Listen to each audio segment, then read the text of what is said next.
हम लोग संसार को लेकर कभी कोई बहस नहीं करते, संसार पर विश्वास करते हैं। आज तक हमारे सारे संत कहते रहे संसार स्वप्न है, संसार असत्य है, संसार मिथ्या है, पर हमें फुर्सत कब है जो हम विचार करें, विश्वास करते हैं।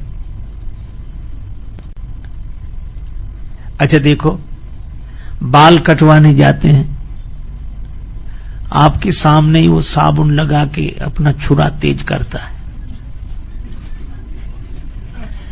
आंख मूंधे आराम से बैठे रहते हैं, और वो यही चला, थोड़ा ही तो चलाना है, लेकिन विश्वास है। अच्छा, भगवान पर विश्वास होने की बात तो बाद में जाने दो, भगवान है कि नहीं इसी पर बहस है। हमारे साथ सबसे बड़ी कठिनाई यही है कि हम आज तक बहस करते चले जा रहे हैं कि है कि नहीं, और है तो निराकार है, और निराकार है तो साकार है, और अगर ऐसा है तो ऐसा कैसे, ऐसा है तो ऐसा कैसे, ऐसा है तो परमात्मा है कि नहीं, इसी पर बहस करते जा रहे हैं। इसीलिए संसार को सिद्ध करने के लिए ज्यादा पुस्तकें नहीं हैं जितनी भगवान को सिद्ध करने के लिए ग्रंथ हैं। फिर भी हमारी बहस का अंत नहीं है। अच्छा देखो, एक सज्जन श्रीमद् भगवत गीता हाथ में लिए रो रहे थे।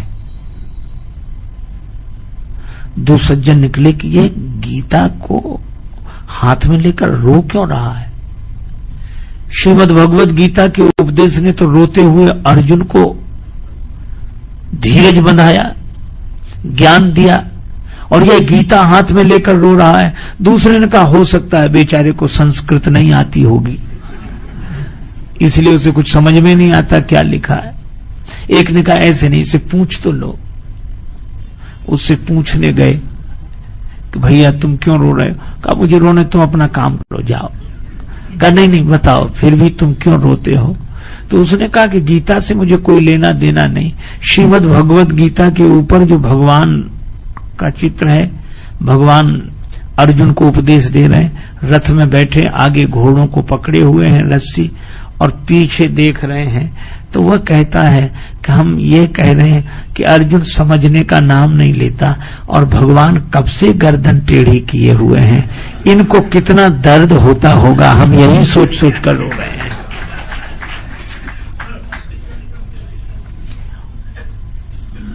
उन दोनों ने कहा कि सचमुच भैया गीता तो तुम नहीं समझी है।